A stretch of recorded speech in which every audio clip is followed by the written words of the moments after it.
işler. Oğlum şunuza verin şunu da. Öyle yok, öyle yok. Ana benim oğluma be. Buyurun efendim. İyi misin? Oldu. Bak. İnci işlerin adamı bu. Aynen. Ama sen 30 lira ver ya, 30 lira ver.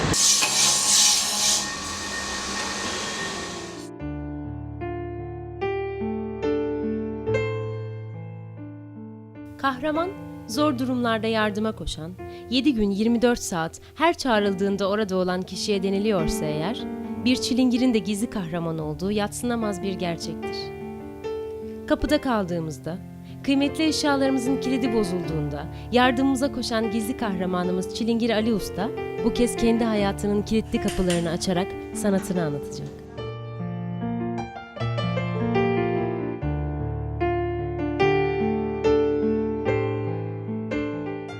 Ali Kaplan, Isparta Yalvaç doğumluyum. 3/6/1955 doğumluyum. İlkokulu bitirdim. Çıraklığa girdim. Çilingirlik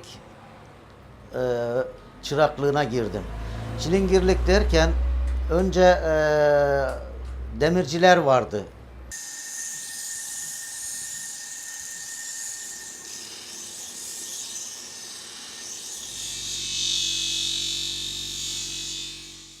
Bisiklet tamiri, mobilet, motosiklet tamiri ile uğraşırdık. Su tesisatı, kepenk tamirleri, tüfek tamiri ile uğraşırdık. Sonra anahtarcılık dediğimiz meslekte demircilerin yaptığı kilitlerin anahtarlarını yapardık. Saçtan, kıvırmalı.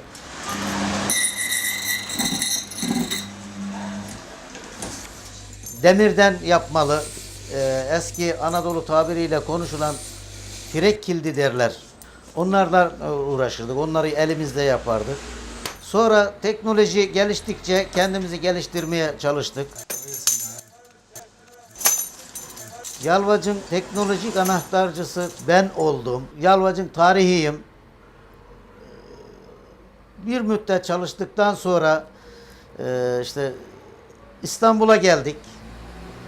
İstanbul'da Üsküdar'ın bir semtinde, Üsküdar semtinde bir mahallesinde dükkan açtım. Çaycı orada mı? Çaycı yok mu? Gel zaman git zaman çalışırken icrayla tanıştım. Tanışmamızın sebebi de birinci icra müdürlüğüne hırsız girmiş. Oranın kasasını açtım. Belirli ustaları çağırmışlar. Bu demişler ameliyat olacak. Kesilecek oksijenle. Beni aradılar. Ben gittim. Baktım ben bunu açarım. Bir delik delerim veya 2 delik delerim şu milim makkapla deyip yapabilir misin? Yaparım. Başla işe dediler. Başladım. Çaycı orada mı? Ve işi bitirdim. Öylelikle icrayla tanıştım. Üsküdar'ı tanıdım. Adres tanıdım. Sonra işte halka tanıştım. Halkla iç içe olmaya başladık. Esnaflığımızla, ustalığımızla, halkla ilişkilerimizin güzelliğiyle. Başyollarında Ali Usta. Evet. İnşallah. Ailenizin anahtarcısı. Mahallemizin gülü. Bir de Devlet Demiryolları İstanbul'a ne zaman geldiyse o zaman bir kasaları gelmiş. Ve bu 20 senedir de kullanılmıyormuş. Buna bazı ustaları çağırmışlar. Açabilecek ustalar teklif vermiş. Benim adresimi de bulmuşlar, beni de çağırdılar. Gittim, ben de teklif verdim. 1 ay sonra beni çağırdılar. İhale sende kaldı. Gelip işi yapabilir misin? Yaparım dedim. Gittim. Aşağı yukarı bir gün uğraştım. 20 sene kullanılmamış. Ona bilgi birikimimizle üzerinde oluşturduğumuz bilgilerle çalışarak bir günde açtım.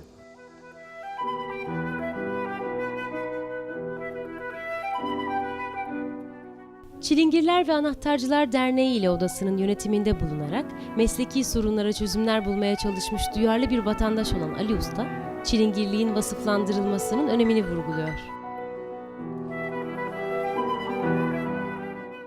Kadıköy'de Harun Usta var, kasa uzmanı. Türkiye'nin her tarafına gidebilen bir usta. O falan dikkate almış, ondan tanıştık derken Anahtarcılar ve Çilingirler Derneği kurucularının içine girdim. Sonra dernek fesholdu, oda kuruldu. Odayı kurduk. Oda kurucularının içindeyim. Yönetiminde, denetiminde görevlerim olmuştur. Takriben her toplantıda imzam olmuştur. 16-16,5 yıl hizmetim vardır Anahtarcılar Derneği ve odalarında. Şimdi anahtarcılık ve çilingirlik denince anahtarcılık ayrı bir şey, çilingirlik ayrı bir şey. Anahtarcılık dediğimiz zaman da şimdi piyasada herkes anahtarcıyım diye makinesini aldı, anahtarcıyım deniliyor. Çilingirlik kapı açmadır, kilit tamiri yapmadır gibi anahtarı olmayana anahtar yapma işidir. Çilingirlik çok geniş kapsamlı bir meslektir. Anahtarcılık bugünün deyimiyle sadece anahtar yapma işine anahtarcılık deniliyor.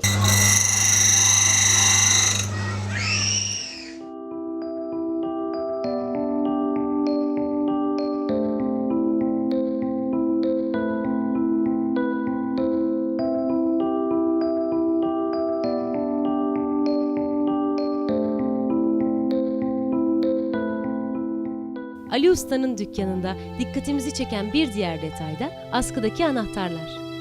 Yüzü aşkın askının her birinde bir başka tarihe ait anahtarlar asılı. Ali Usta bunların her birini kendi elinden çıkmışçasına tanıyor.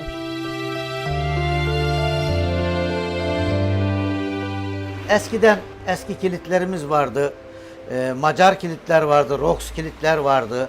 Bunların böyle ham anahtarları yoktu. Biz bunları elimizde, her şeyini elimizde ya silme lama demirinden tek parçada çıkararak yapardık ya da bu tuttuğumuz yer ayrı, demir ayrı, efendim bu kitleyici açıcı kısmı ayrı delerek buraya yuvarlak demirin içerisine çakıp sarı kaynak yaptırıyorduk diplerini.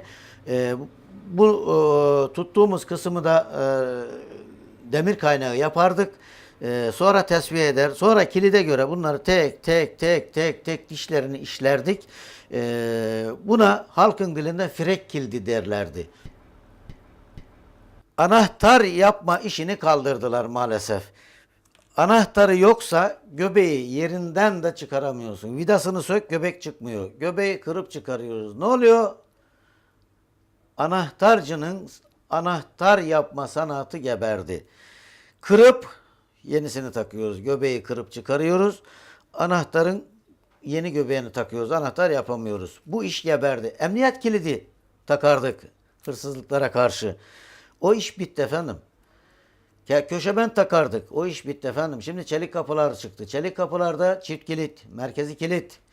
Efendim kapı yayları takardık. Kapı yayını şimdi demirciler takıyor. Elektrikçiler takıyor.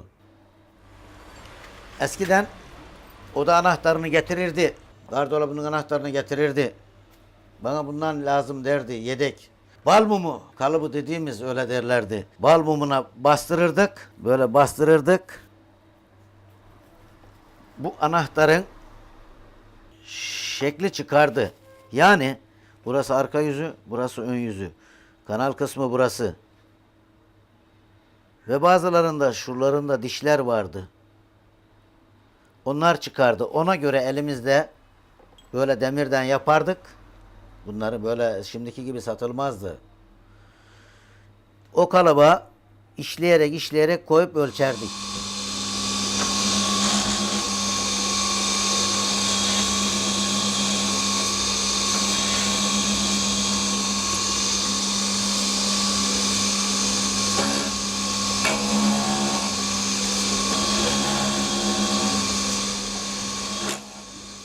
Ali Usta, Yalvaç'ta başlayıp işinin ehli olduktan sonra tutuyor İstanbul'un yolunu. Eşi ve çocuklarıyla geldiği İstanbul'da esnaflığa eşiyle birlikte devam ediyor. Arkasında mı kaldı? Gazanın tek ustası olmama rağmen, her şey elimde olmasına rağmen. Eline sağlık bizim olan. Bu kadar paralı, sağ olasın deyip işi yaptırıp para vermeden gitmeler çoğaldı. Herkesi tanıyoruz ya, herkes de bizi tanıyor. Ya mübarek, ben de elimden emekliyim. Bu işi yaparsam evime ekmek götüreceğim. Benim de çoluğum çocuğum var, kiram var, vergim var. Neticede bu işler çoğalınca Ben İstanbul'a gelmeye karar verdim. Bir hafta içerisinde ilişiğimi kestim resmi birimlerden. Toparlandım ve İstanbul'a geldim. 86 Ağustos'un 8'iydi. Kurbana bir hafta vardı. İstanbul'a gelişim. Geldim bir dükkan tuttum. Ve o gündür bugündür devam ettik. İşte evimizi aldık. Çocuklarımızı okuttuk. Gelin ettik. Elemanlar yetiştirdik. Çok güzel yerlere geldi elemanlarımız. Allah nazarlardan saklasın. Şimdi yalnız kaldık. Hanımla ben kahvaltımızı yapıyoruz.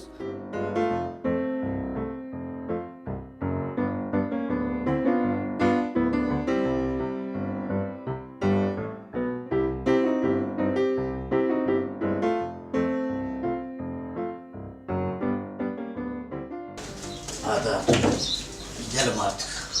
Saat geç oldu. Geç kaldık dükkana.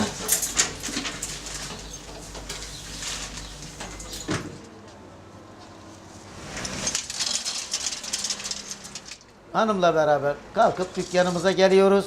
Dükkanımızı açıyoruz.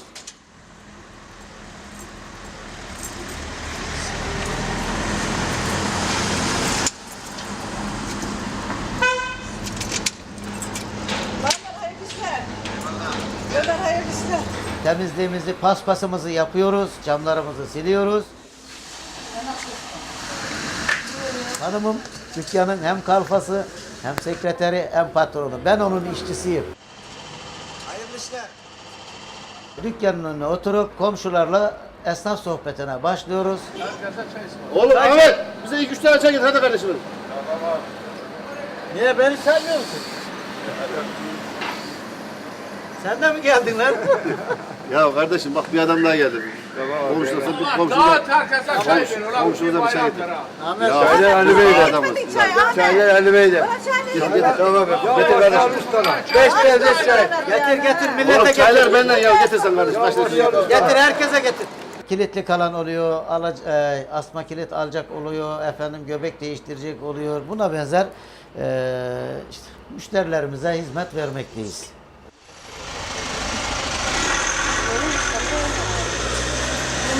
Lira sizin cebinizde kalır. Cebimizde kalsın apartman parası. Evet. Onu alayım.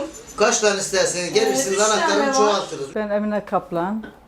35 senedir Ali Bey'le evliyim. Ev hanımıyım. Eşime yardımcı oluyorum. Sabah geliyoruz, akşam gidiyoruz. İşe gittiği zaman ben anahtar yapıyorum. Müşterilerle ilgileniyorum yani.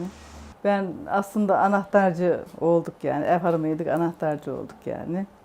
Mesleğimizi seviyoruz yani. Çırağımız, kalfamız vardı. Onlar tabii kendi ayrıdılar, iş kurdular. Eşim de yalnız olduğu için ben de geldim dükkana. Dükkanda eşime yardımcı oluyorum yani. Ben mesela oto anahtarını yapamıyorum. Piyano anahtarını yapamıyorum ama öbür bilyeli olsun, normal olsun onları yani yaparım yani. Dükkan hem sekreteriyim, hem ustası, hem kalfası. Her şeyi yapıyoruz yani. Evet. Buyurun efendim de. Müşteriye veriyoruz yani.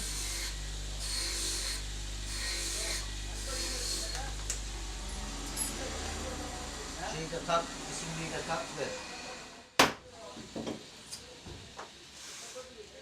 Ali Usta, çilingirlik sanatını başarıyla icra etmesinin yanında bir komşu olarak da herkesin sevip saydığı bir esnaf. Keyif için içelim. Yok yok bu iyi. Yani alıştı. Ya 78'den bu yana bu sokaktayım. Ali Ustam'la benim bir arabam vardı, çalınmıştı. Ben de gittim kendisine. Dediler ki bir usta var, bu arabanın kontağını, tamirini o yapar, ondan başkası yapamaz. Ben de gittim kendisine, arabayı götürdüm, yaptı. Orada bir tanışmamız oldu. Tabii bu sonraki zamanlarda tabii evde anahtarı kaybettik. Ali Ustam'ı çağırdım, geldi, kapıyı açtı. Yani yaklaşık 2-3 dakika falan sürdü. O zaman da benden 5.000 lira para istedi. Benim için çok büyük paraydı gibi geldi bana.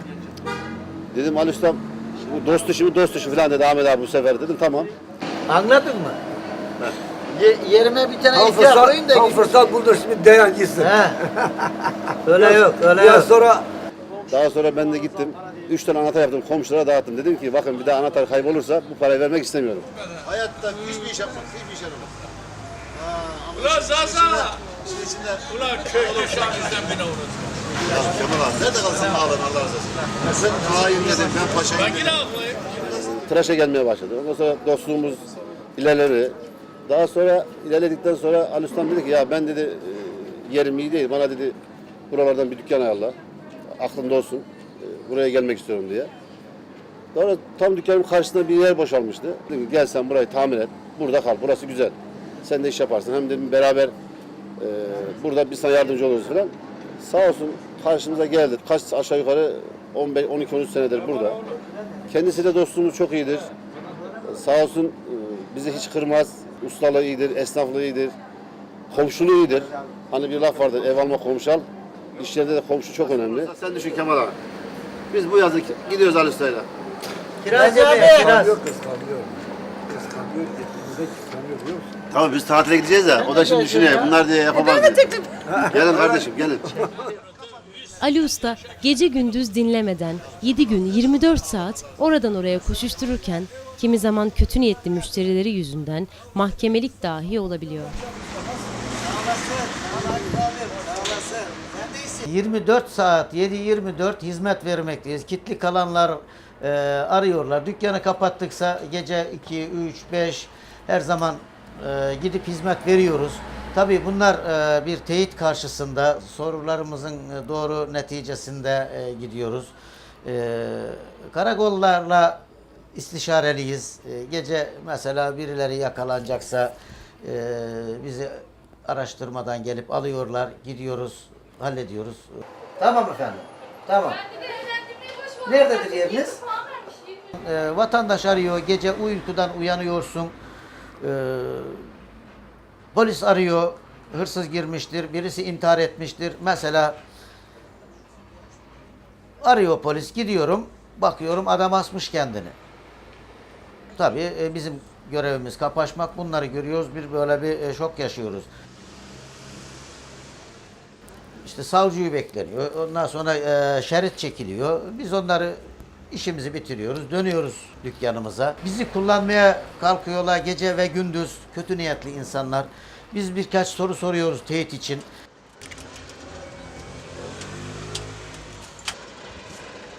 Bazıları bizim sorularımızdan rahatsız olup ben bir param yok deyip pazarlık ediyorlar. Ben bir para çekip geleyim diyor. Gidiyor gelmiyor. Servisimiz 40 lira. Tamam eline sağlık ama servisin açtığında 25 lira yapalım. Yok 40 liradır abi. Niye? Bu cin gibi biz bunu kandıramayacağız deyip gidiyor gelmiyor, bir şey bahane ediyor. Sonra gece kalkıp gidiyoruz, sorumuzu soruyoruz. Teyit ettikten sonra altındaki sen tanıyor mu, yanındaki tanıyor mu, apartmandakiler tanıyor mu, ev sahibi misin, kiracı mısın, işte kontratın var mı kiracıysan gibi yan komşusunun kapısını çalıyoruz. Bu adam bu kapıyı açtırmak istiyor. Ben anahtarcı Ali Usta. Tanıyor musunuz siz bunu? Tanıdığınızı söyledi falan. Aa zaten görü görmez hayrola Ahmet Bey ne oldu falan diye karşılanıyor. O zaman biz oranın da orada oturduğunu, gelen vatandaşın da orada oturduğunu teyit ediyoruz. Yine de soruyoruz. Bu kapıyı açtırmak istiyor. Kusura bakmayın rahatsız ettik diyoruz. Ve teyit ettikten sonra kapısını açıyoruz, işlemimizi yapıyoruz, çekilip geliyoruz. Yani çok zor şeylerle karşılaşıyoruz. Bir 7 senelik bir komşum. 2 tane dairesi vardı. Üstünde oturuyordu, altı boştu. Kiraya vermiş. Kiraya vereli 6 ay olmuş. 6 ay sonra kira parasını yükseltmek istemiş. Bu az geliyor diye. Dalaşmaya başlamışlar. Mal abi kapının kilidini kaybettik. Bir kilidi aldı, kapıyı da bir açıver dedi. Ben de kalfayı gönderdim. Açtırdım kapıyı. Kilidi değiştirdik. Çocuk geldi. Usta dedi ya böyle böyle kiracı koymuş. Kiracıyla dalaştılar dedi. Ya kardeşim ne kiracısı? O ev boştu. Usta dedi vallahi kiracı koymuş. 6 ay sonra da kirayı zamla diye şey yapmış. Zamlandıracaksın demiş. Onun için dalaşmışlar. birbirlerine bağırıp çağırıyorlardı. Şimdi komple noktada değişecek. Evet. Değişecek.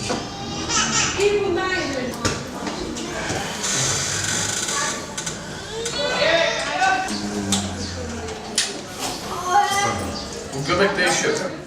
Ya yapma falan dedim. Hemen telefon ettim. Kızım dedim bir kimliğinle bana kadar bir gel. Geldi. Çünkü 7 senedir tanıyorum. Ben ona kapı açma tutanağını tutmak ihtiyacı duymadım. Onun o niyetle olduğunu da anlamadım. Sonra geldi. Kimliğini ver bakayım. Verdi. Bizim kapı açma tutanağını tuttum. İmzalattım. Sonra kızım bana neye bunu böyle yaptın? Şimdi resmen biz gasp yaptık. İlla ki insan gasp olmaz. Komple evini de gasp ettik dedim falan. Git Amneşti'ye gönderdim. Karakolluk oldu. Karakoldan o gün 3 defa çağrıldım. Sonra iş savcılığa intikal etti. Savcılıkta mahkeme görüldü. Ben sanık sandalyesine oturdum. Hakim resmen gaspa soktu. 2 ay ceza verdi bana hakim bey. Cezayı sicilimde hiçbir sıkıntı, sorun olmadığı için, hiçbir leke olmadığı için 3 milyon 800 lira mı ne para cezasına çevirdi. 2 aylık hapis cezasını. Buna benzer çok şeylerle karşılaşıyoruz. Birileri, kötü niyetli birileri bizi kullanmak istiyor. Gelip senin kapını açtırmaya çalışıyor. Ya ben Kavacık'ta internetten buldum. Telefon ettim 10 liraya gel yapalım dediler. Şimdi gördüm onun için. 10 lira o değil, bunlar değil 10 lira. İzah ettim ne oldu? Yani çatır çatır kendi malıymış gibi pazarlık yapıyor. Gidiyorsun orada bir yerden felle veriyor. Bir yerden açık veriyor bize. O zaman dönüp geliyoruz. Pek çok sanat dalında olduğu gibi çilingirlikte de usta olmanın yolu çıraklıktan geçiyor. Ali Usta da bu gelenekten yetişmiş biri olarak pek çok kişiye çilingirliği öğretmiş olsa da bugünlerde artık çıraklığın kalmadığından ve herkesin kısa yoldan başarıya ulaşmaya çalıştığından dem vuruyor. Ana benim oğluma be. Biz onların yanında yetiştik yani. Ticaret, esnaflığı bunların yanında öğrendik. Bunlar köydeyken de daha önceden ticaretle yine uğraşıyordu. Ali Usta bisikletçilik, saatçilik, tamircilik yapıyordu, anahtar işi yapıyordu. Biz de okuldan çıktıktan sonra bunların yanına gideriz. Bunların yanında işte elimiz anahtar tutmayı, bir şeyleri öğrenelim diye yanlarında öyle çıraklık gibi eğitiliyorduk. Dur şimdi söyleyeceğiz. Orada çilingirlik yapıyordu ki anahtarlar böyle makineler yoktu. Elle yaparlardı. Eye ile yaparlardı. İşte biz onların yanında yetiştik. Onları gördük. Yani öyle bir şekilde devam ediyorduk. Hala da ediyoruz.